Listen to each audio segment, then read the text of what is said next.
Señora de la Soledad de Tambo, Buhi, ay 247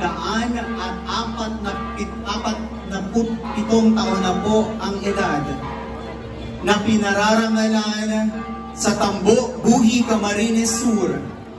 Ito ang nag-iisang nakadambanang imahen ng mahal na Birhen ng Soledad sa buong rehiyon ng Bicol sa ganito pong titulo. Isang maaraw na panahon noong taong 1776,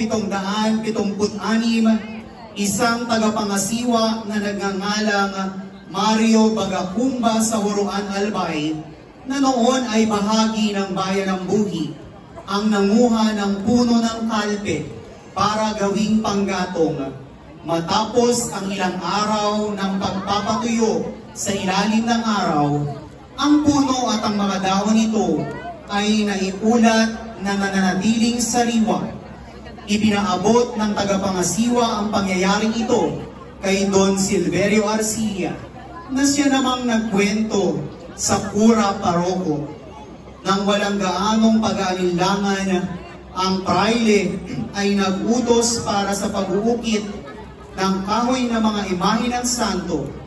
Ang mga imaheng nabuo mula sa puno ay ang mga imahe ni na San Antonio de Padua, na siyang patron ng bayan ng Buhi, Nuestra Señora de Salvacion, na patrona ng Huruan Albay, at ang Nuestra Señora de la Soledad, na patrona ng Tambo sa Buhi. Ramdamang debosyon sa mahal na Birhen dahil sa hindi mabilang na mga milagrong nararanasan ng mga tao.